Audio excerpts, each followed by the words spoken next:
All right, y'all. Mic check. 1 2 1 2. Here we go. Feels so good. Oh man. Y'all know what day it is, y'all know what time it is, and y'all know who y'all looking at. Welcome to a special Sunday edition of Club Pizzle. I'm of course your host, Pizzle Don P, Pod God, Unk, all those good things. Y'all have to excuse my voice because my voice isn't doing the best right now. It's been a crazy week. I want to thank y'all. There we go. We good. I want to thank y'all for y'all continued support of this platform. I want to thank y'all for y'all continued support of this podcast.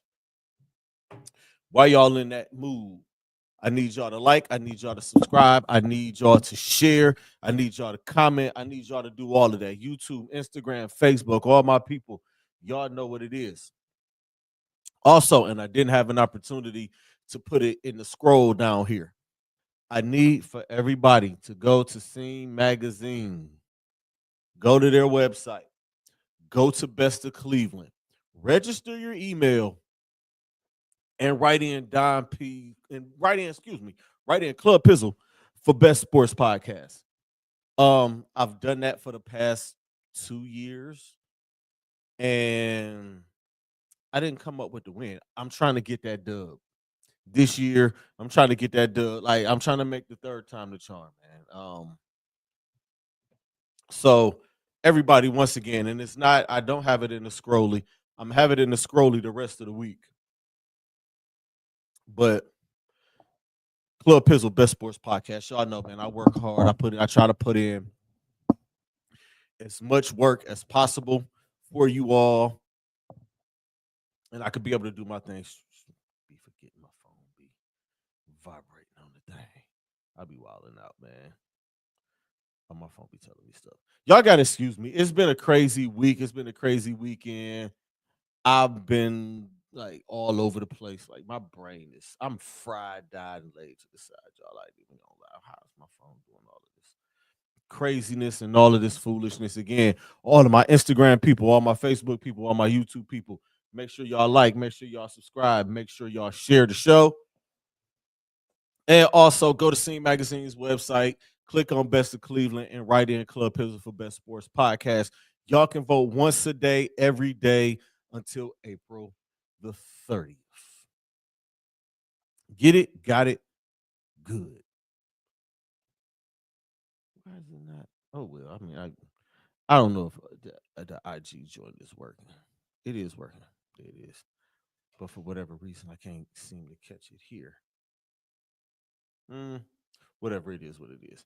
All right, man. Let's get this thing going, man. I'm here for a good time and not a long time. I try to deliver. I try to deliver y'all the goods in 45 minutes.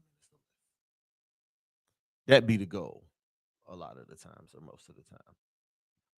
For whatever reason, this thing is not telling me that we are live on Instagram. Oh, now we live on Instagram. Sorry, IG. My bad, IG. We live now. Let's get to it, man. I want to thank the people who pulled up and showed up Friday night. My performance felt good. I'm not all the way satisfied with the outcome, but hey, you live and you learn. Things be what they are, and you just have to. You just got to roll with it, man. But thank you again to Richie Carlisle and Al Murder over at the ATM at Acquired Taste Media. I appreciate y'all. And I'm I'm planning on doing it again. At least that's the initial plan. I am going to do that again. Um, May 17th, Battleground Performance League. We are back at Chef Carolyn's Exotic Cuisines, man. Block is going for dub number 4, I believe this is. And we're gonna be back up in there, man. I'm gonna be back behind the judging table doing my thing, man. It's a couple got some people in. If y'all want to sign up, make sure y'all get at my guy at Meets the Shredder or at Battleground Performance League. Make sure y'all contact him. If y'all are artists and y'all think that y'all are good and y'all think that y'all can get busy, go hit up my guy, Mr. Shredder. Again, that is May the 17th. We at Chef Keller's Exotic Cuisines. Now, let's get to it. The Cleveland Cavaliers finished their season off today with a loss in overtime, in which I was there.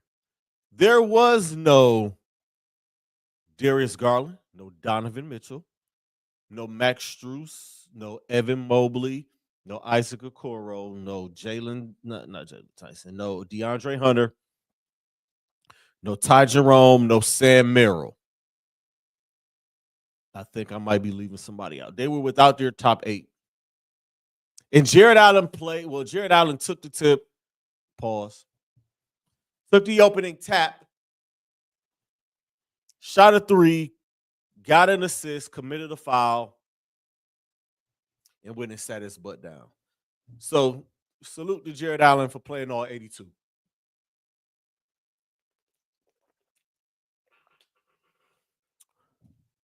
But, you know, the rest this game, I feel like I don't need to talk about this game. There's no reason for me to say anything about this game because it's the last game of the season. It didn't mean anything. The Pacers didn't play a lot of their guys. I mean, Miles Turner did play, but when he came out in the second quarter, he didn't come back. But it went to double overtime, which kind of made me mad because they were up 27. It was really, honestly, y'all, if y'all watched the game, it was the Fort Wayne Mad Ants or the Indiana Mad Ants, whatever the Pacers G League affiliates, the Indiana Mad Ants against the Cleveland Charge. Because it was Craig Porter Jr., it was Jalen Tyson, Luke Travers, Imani Bates, Naquan Tomlin. Tristan Thompson saw some action too. And Green saw action too. And Okiki played a little bit. But for the most part, like I'll just say I hope the Cavs hold on to Imani Bates because it's there. We know what he's capable of. Jalen Tyson still has some getting better to do. But I think ultimately with those guys, a lot of those dudes just ran out of gas. They played 40-plus minutes. The Cavs really only had 7 that played. 6 if you count Tristan. But they finished the year off at 64-18.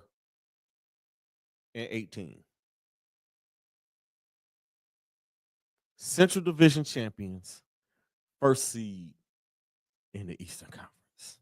I don't know if y'all can hear my sound effects. I don't even give a damn. I don't even want to turn the volume up to so I can hear it. So I got to excuse me again. I am dead dog tired. This has been a long, excuse me, weekend. This weekend has kicked my butt. So I got to get the energy up. Let me get the energy up. Let's talk about it. 64-18 finish. Central Division champions, first in the Eastern Conference, number 1 seed. To be exact, 34-7 at home, 30-11 on the road, 41-11 versus the East, 12-4 versus our division. And I think 3 of those losses were to Indiana. Who else did we lose to in the division? Milwaukee didn't beat us. Did Detroit beat us once? I feel like Detroit beat us, right?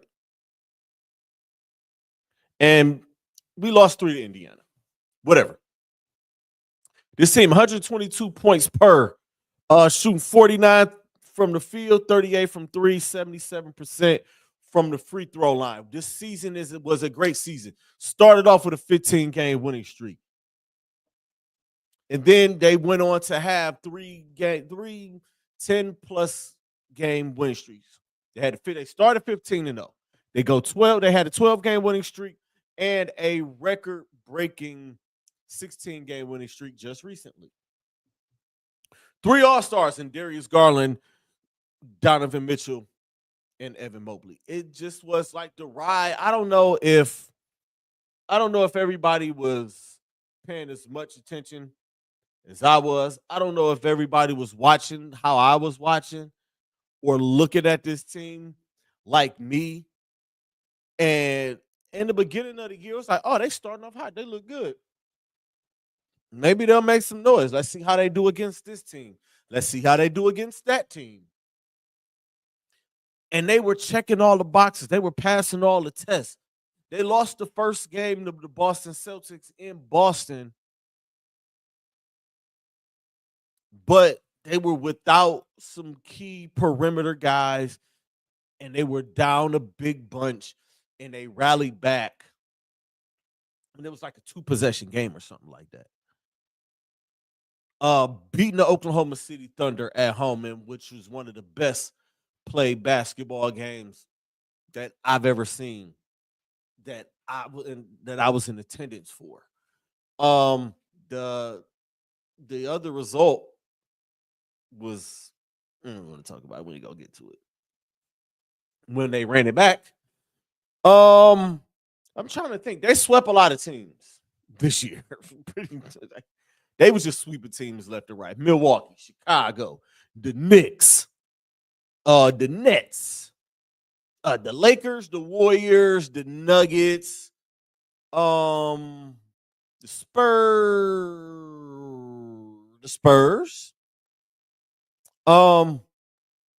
Just the ride, like the ride that this team has taken us on this year, man. Kenny Atkinson came in and told everybody, he told the media, he told the fans, and anybody with ears, this team has a deep roster, and I am going to go 10, 11, maybe 12 deep.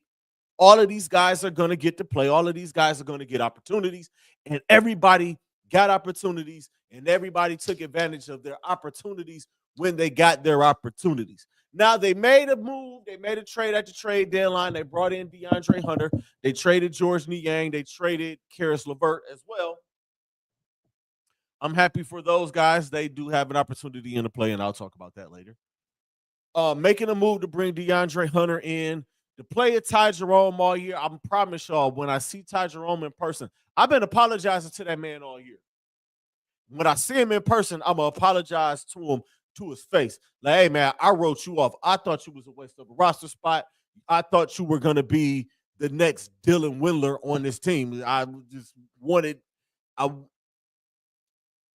I was telling, like, you was in every trade package that I had in the summertime. Like, why is he here? But I owe that man an apology. He played some serious ball this year. The leveling up of Evan Mobley, Donovan Mitchell, sacrifice alone, what Donovan Mitchell sacrificed this year, because his point total was down this year. He's down to 24 points per. He was up to what, 26, 20. He was at 26, 27 last year. And he's usually a 26, 27, 28 point per guy. But for him to sacrifice, he sacrificed minutes. He sacrificed shots. He sacrificed everything for the team aspect of it, for the team ball, and look at the result: a 64-win season. Darius Garland. Let me talk about my dude, man. 20 points and 6 assists per. He started the year. It was early. It looked like it was going to be a 50, 40, 90 year for him.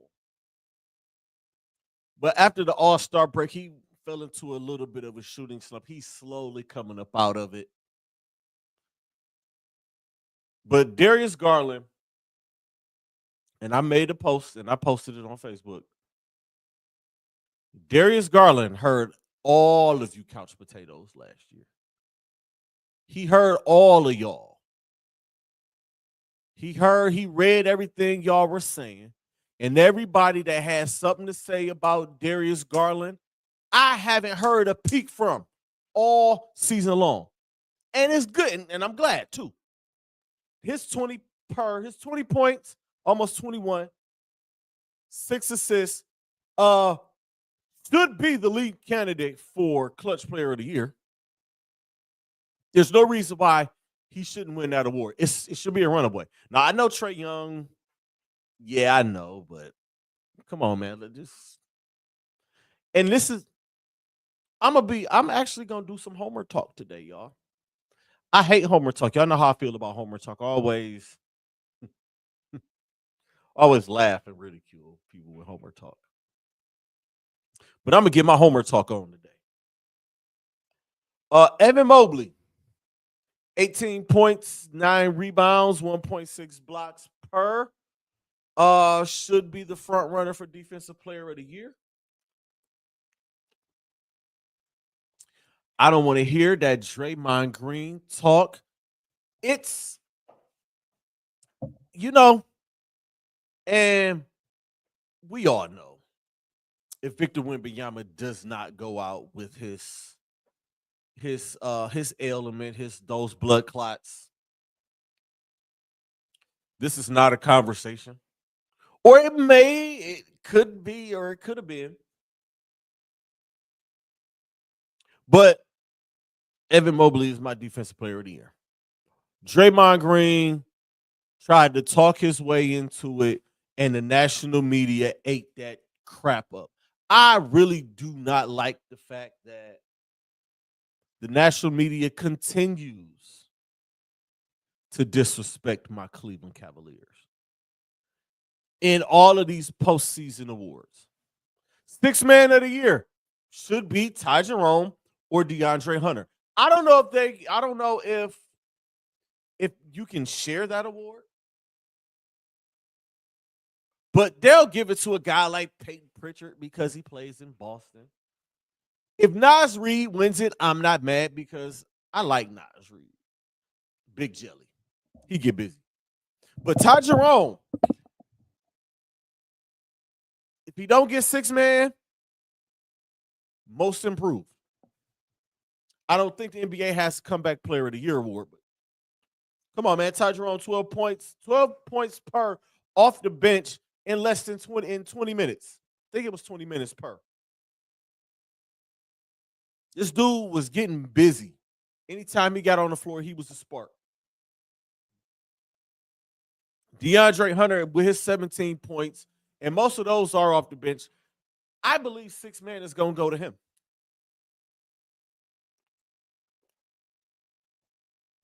And I'm not mad at that, long as it comes to Cleveland. Jared Allen should be on the all-defensive team. 13 points, 9 rebounds on 70% shooting. Love Jared Allen, man. Jared Allen is he's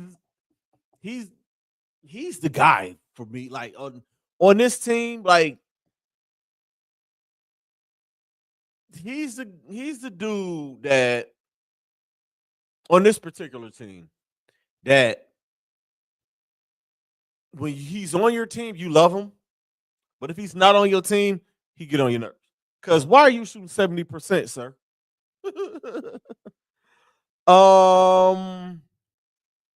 But again, man, let's run through these awards and who should get. Donovan Mitchell should be all NBA. MVP voting, I'm not gonna go too crazy about because I know that award is gonna go to Shai Gilgeous-Alexander. If I had a vote, I would vote for Joker, averaging a triple-double, top 3 in points, rebounds, and assists, dragged a Nuggets team to the 4th seed, and your coach gets fired. Well, that happened later. And he had a 61-point triple-double. Come on, man.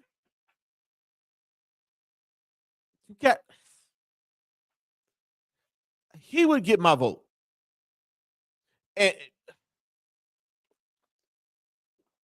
But I think they're going to give it to Shai because a lot of them might feel like Shai should have won it last year.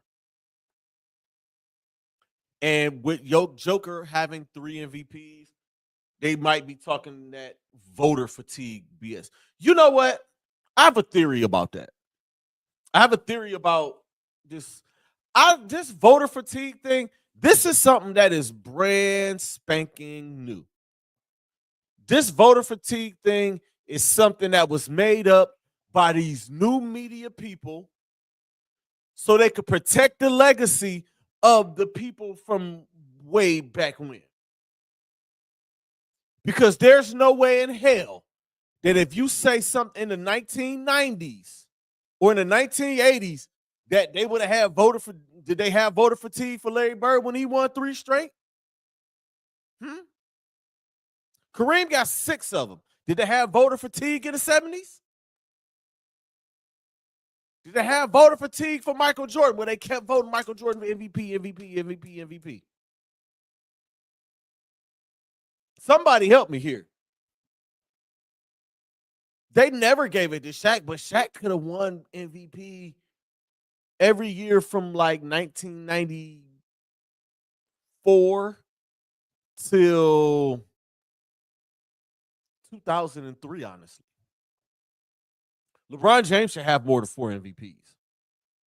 LeBron James should have, from the time he won his first one to 2018, LeBron should have like 6 or 7 MVPs. But we know they gave Derrick Rose that one because they didn't want to give it to LeBron because they were mad at him for picking from doing the decision. I'm not gonna get too far into my LeBron conspiracies. I'm just gonna say this voter fatigue thing, that is an excuse and a bunch of crap. If you feel like this guy won, vote for him. If he was the best, vote for him. I think they got voter fatigue for Giannis because Giannis's numbers are the same from his 2 MVP years, if not better. Nikola Jokic's numbers are far superior than the numbers from the first 3 MVPs that he has.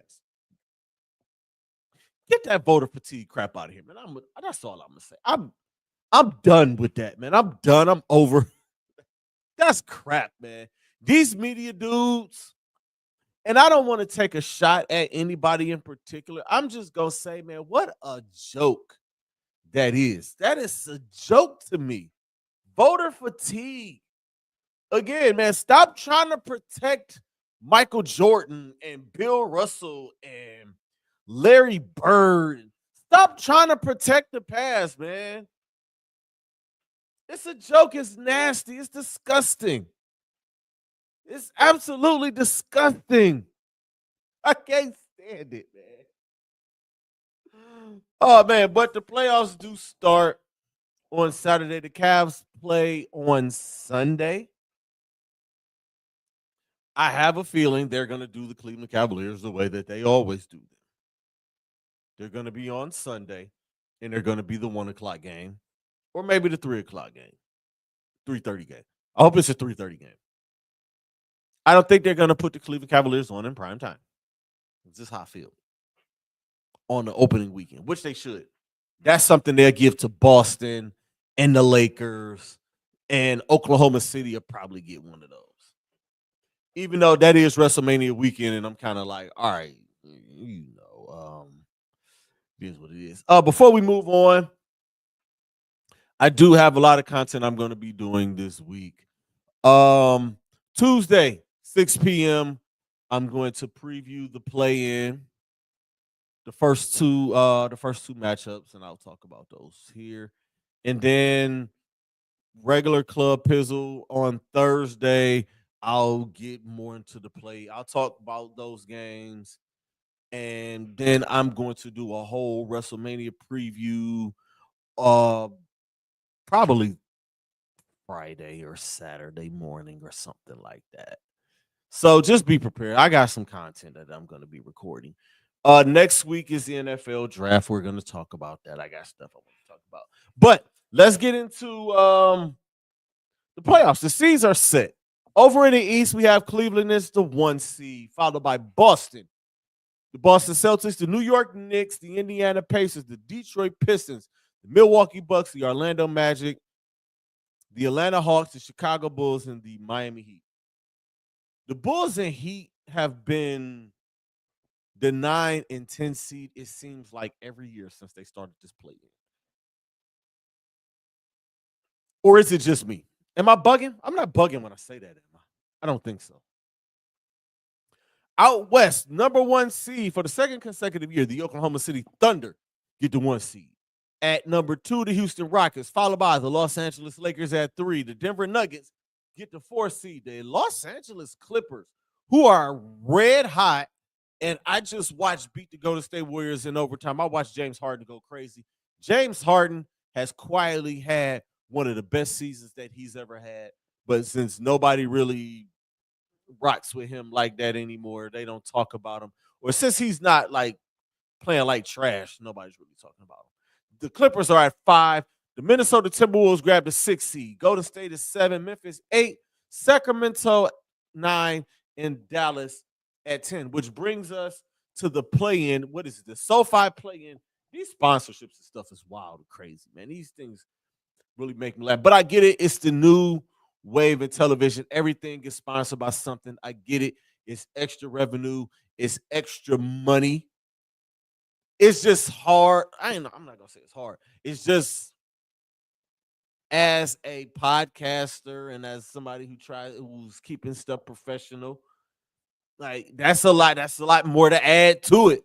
It's like, all right, the play-in, the SoFi play-in tournament. It starts Tuesday. In the Eastern Conference. The 7-8 matchups are on Tuesday. The Atlanta Hawks travel to take on the Orlando Magic, and the Memphis Grizzlies travel to take on the Golden State Warriors.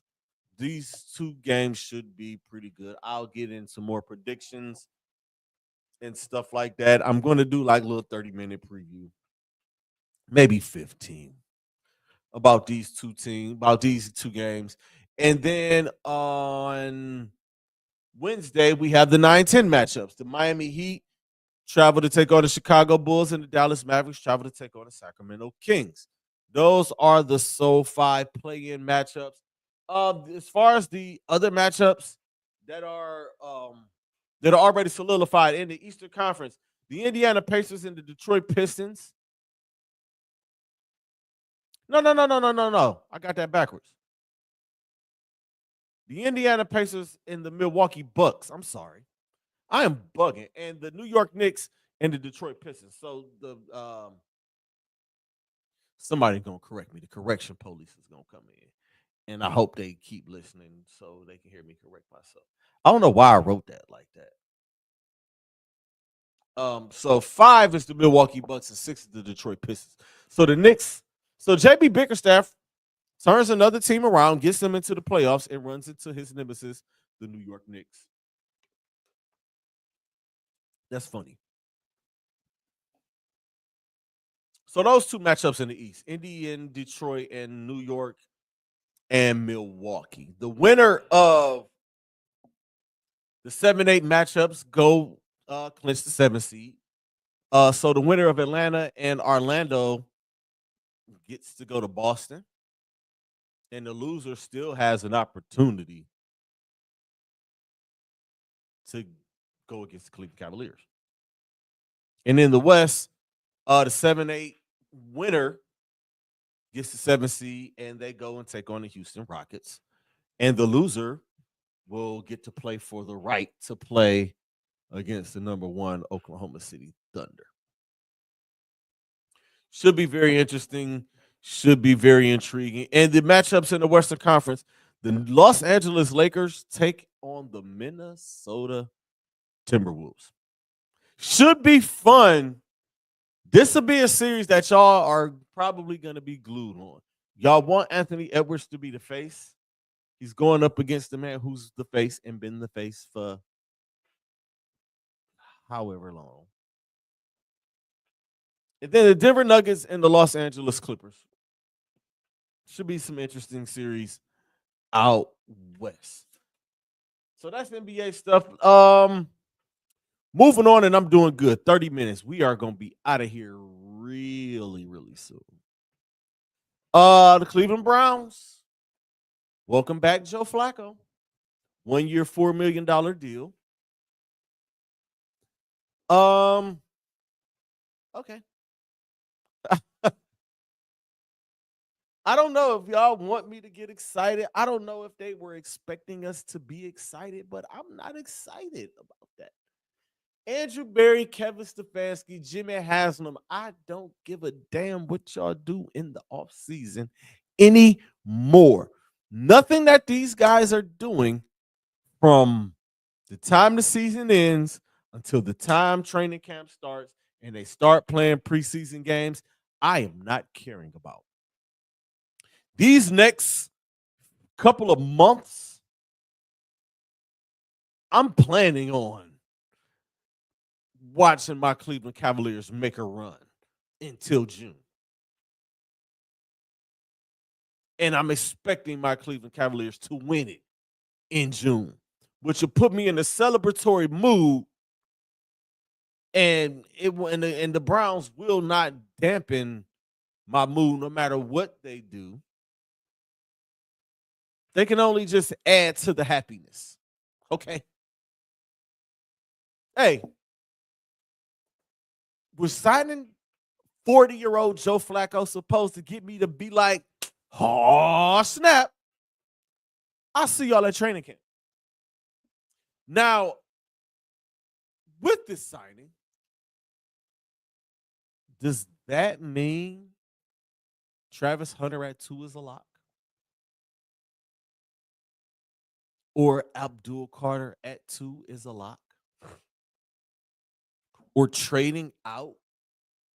I don't think they trade out. Travis Hunter is sitting there. You got to take him. And are you going to take Dart or Milroe on day 2? Now, I did watch those two guys' pro days and workouts. Just like I watched Shador's. Listen, y'all. I used to be the dude who used to watch the combine and watch these guys' pro days on NFL Network all the time and be like, ooh. Now I don't care about it. I'm watching the game film. I'm watching to see what they do in game. I watch their interviews just to see how they're talking and how they doing their thing. I don't care about that stuff. It's aesthetics. It's just, it gives them, eh.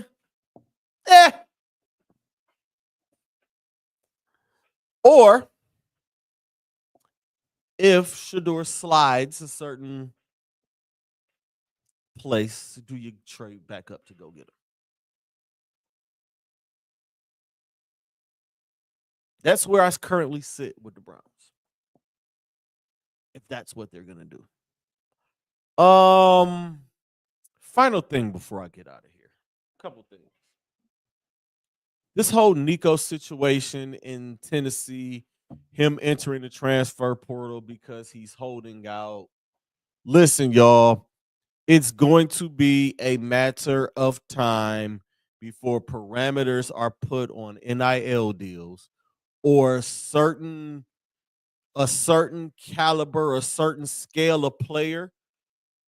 They're gonna put a scale in there. It's coming. What these kids don't realize is in these first few years of this NIL, somebody is sitting back taking notes and seeing what's going on.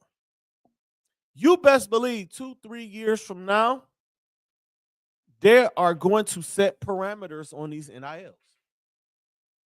They're going to put a cap on how much money you can get or ask for. They're going to put a cap on how many times you can transfer. I seen a dude that's on his 5th school in 6 years. Dog, are you even going to class at this point? You just moving from city to city, big dog. But I commend Josh Heupel and the University of Tennessee for what they're doing or what they did and saying, hey, dog, we moving on without you. Nobody's bigger than this team. And this is his star quarterback. Nico has a lot of potential. There are a few schools talking to him. Ohio State is on that list. So before y'all start talking, Buckeye Nation, Nico is on that list. Nico has Ohio State on this list, or that was one of the teams that reached out to him. I think Oregon is on that list, but Oregon might be off the list now because apparently Dan Lanning is the one who dimed out and called Tennessee and said, "Hey, what's up with Nico? He's calling us and trying to negotiate some money." It's crazy, right? And also rest in peace to Kyron Lacey. Passed away this morning, either last night or this morning at the age of 24. If y'all don't know the story of Kyron Lacey, he's the wide receiver at LSU. He was in a car accident where he caused an accident that killed two people. He was getting ready to go to like the pre-trial, or the trial stuff was actually starting tomorrow. There are some details that are out about cause of death. I feel like it's not important for me to say them. He just like he's not here anymore. He passed away. Prayers and condolences to his family. And also I want to send a Godspeed out to I lost another one of my old radio buddies. Rest in peace to my buddy Anthony Patron, who passed away last week. I hadn't spoken to Anthony in a while. You know, I had no idea he was sick, but he did pass away. Anthony was a guy that I worked with at the internet radio station that I will not name. We were all the Land of Misfit Toys over there. When I left there, I stayed in contact with him and his brother, Matt. Bro, you know, you have my prayers and my condolences. Um, Life is short, man. Just I'll say this. Life is short, and anytime you have any kind of issue with anybody, just call them and squash it and get rid of it, because you never know. You may never get that opportunity again. No matter how mad you are, like just you know, again, man, rest in peace, Godspeed to Anthony. That's two of my two people from that old station that I used to work at that and passed away in the last month or so. My guy Ken Detweiler passed away as well. I think I spoke on that. And now my guy Anthony Patron is gone. So again, man, rest in peace, Godspeed, prayers and condolences to his family. And with that said, y'all, I'm gonna get out of here. I'll be back Thursday, regular time. It's just like this week just got the best of me. This week really kicked my butt. Remember, I'll be on Tuesday talking SoFi NBA play-in tournament. Also Friday, WrestleMania preview. I'm gonna do play-in preview Thursday on Club Pizzle. Friday or Saturday, I'm gonna do WrestleMania Saturday preview. Sunday, I'll do WrestleMania preview as well. Times to be announced. So we're gonna be plenty hella busy. Y'all know what it is, man. Always protect your peace, protect your energy. The message is more important than the messenger. And creators, be great. Stay positive, because negative energy is trash. Until next week, y'all. Peace out.